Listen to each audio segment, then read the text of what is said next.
Dalam kunjungan kenegaraan di Inggris, Presiden Prabowo Subianto bertemu secara khusus dengan puluhan pengusaha top Inggris. Pertemuan ini sekaligus membuka potensi kerjasama investasi yang cukup besar ke Indonesia.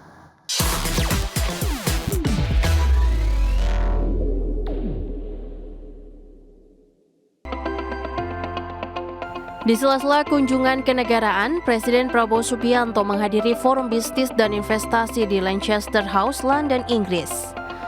Dalam forum tersebut, Presiden dan para pelaku usaha membicarakan peluang kerjasama perdagangan hingga investasi. Dalam forum pertemuan bisnis to bisnis dengan puluhan pengusaha top Inggris, forum tersebut menegaskan komitmen Indonesia untuk memperkuat kerjasama ekonomi dan investasi strategis dengan Inggris. Dengan difasilitasi British Chamber of Commerce atau BritCam, delegasi bisnis Indonesia yang dipimpin oleh Kamar Dagang dan Industri Indonesia atau Kadin, bilateral bisnis tersebut menjadi wadah strategis untuk mempertemukan pelaku usaha kedua negara serta membuka peluang kerjasama konkret di bidang perdagangan, investasi, industri, dan teknologi.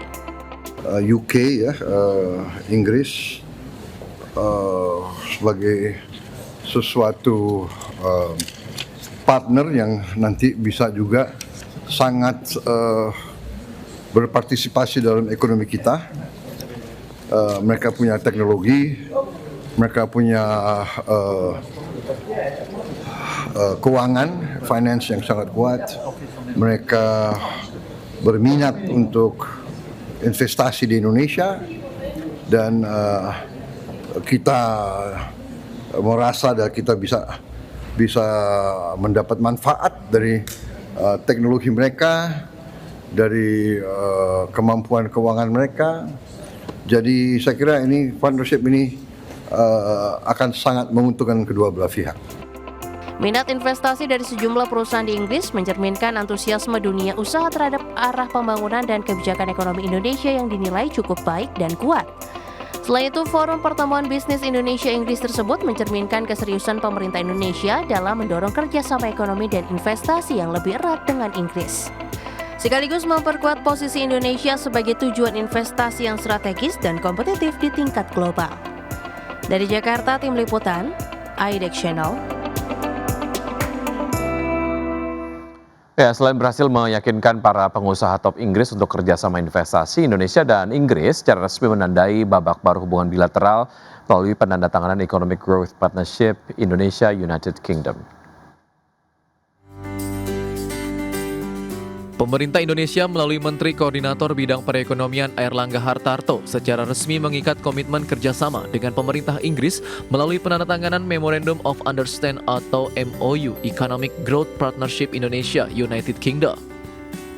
Dalam pertemuan kerjasama bilateral, Menko Airlangga dan State Secretary of Business and Trade Peter Kyle sepakat menjalin kemitraan dua negara yang mencerminkan komitmen bersama untuk memperkuat kerjasama ekonomi yang adaptif terhadap tantangan global sekaligus berorientasi pada pertumbuhan yang inklusif dan berkelanjutan. Di mana Economic Growth Partnership menjadi kerangka strategis untuk memperdalam kolaborasi di berbagai sektor prioritas, mulai dari perdagangan dan investasi, penguatan industri bernilai tambah hingga transisi energi, iklim, dan pembangunan berkelanjutan. Indonesia dan Inggris juga sejalan bahwa di tengah ketidakpastian ekonomi global dan fragmentasi perdagangan, Indonesia dan Inggris sepakat untuk mendorong kemitraan yang saling melengkapi, berbasis kepercayaan serta selaras dengan prinsip tata kelola ekonomi global yang terbuka dan berbasis aturan. Kemitraan ini juga memperkuat peran Inggris sebagai mitra strategis Indonesia dalam mendorong agenda ekonomi, peningkatan daya saing dan integrasi Indonesia dalam rantai nilai global, termasuk dalam konteks aksesi Indonesia ke OECD. Tim Liputan IDX Channel.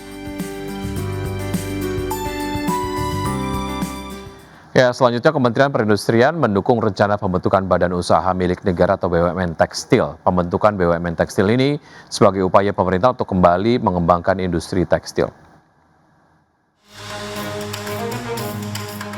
Kementerian Perindustrian mendukung rencana pembentukan BUMN baru di sektor tekstil. Langkah tersebut jadi upaya pemerintah untuk menghidupkan kembali industri tekstil dan produk tekstil dari hulu hingga hilir.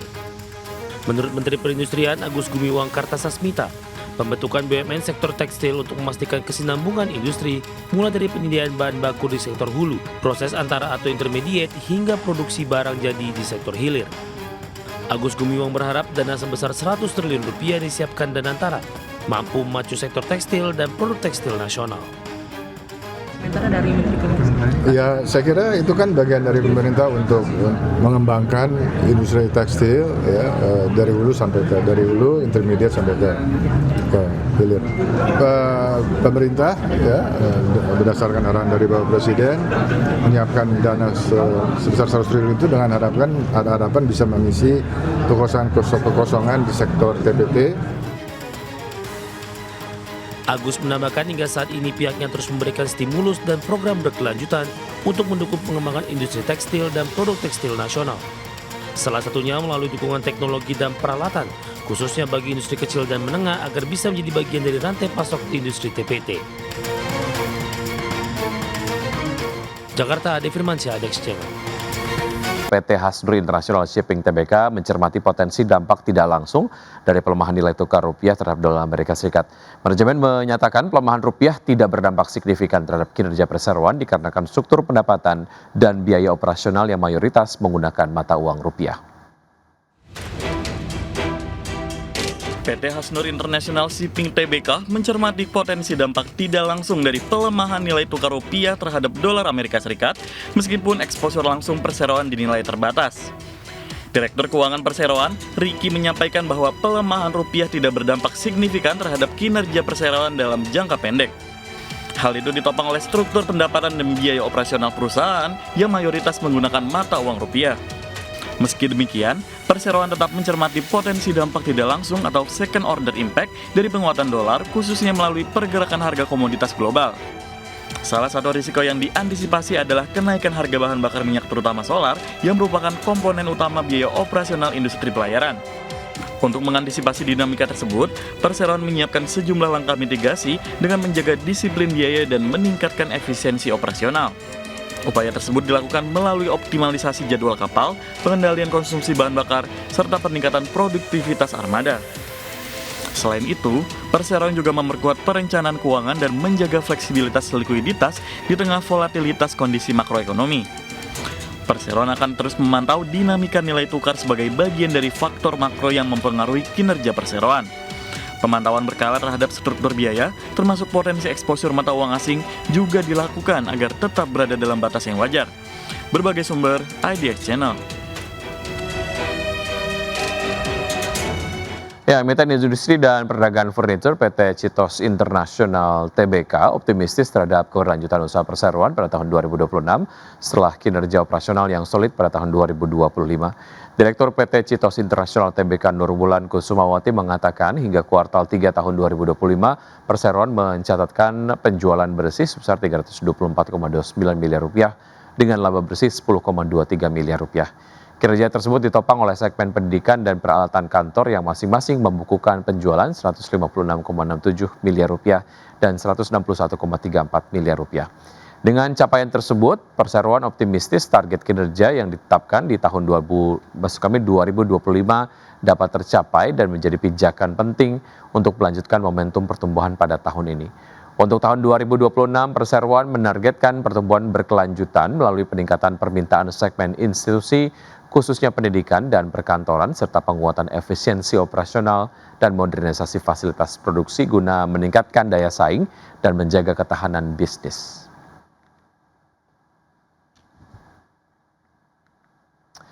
PT Samkro Hyosung Adilestari Tbk atau ACRO menuntaskan pengajuan paten teknologi terbaru berupa sistem dispenser Velcro dengan konsep simple dan loss free.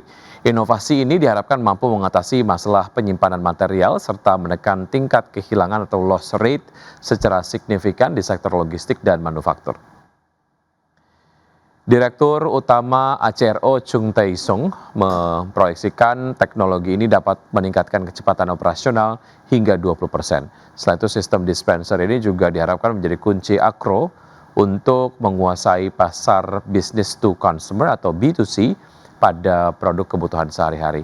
Melalui paten ini, ACRO memperluas cakupan bisnis dari manufaktur Velcro menjadi pemain utama di pasar solusi pengemasan, mulai dari pita hingga brand. Pendapatan dari lini bisnis baru ini ditargetkan mulai terrealisasi pada semester kedua tahun 2026 dengan margin keuntungan lebih tinggi. Manajemen optimistis inovasi ini akan mendorong pertumbuhan laba operasional pada tahun fiskal tahun 2026 melalui kinerja bisnis konvensional.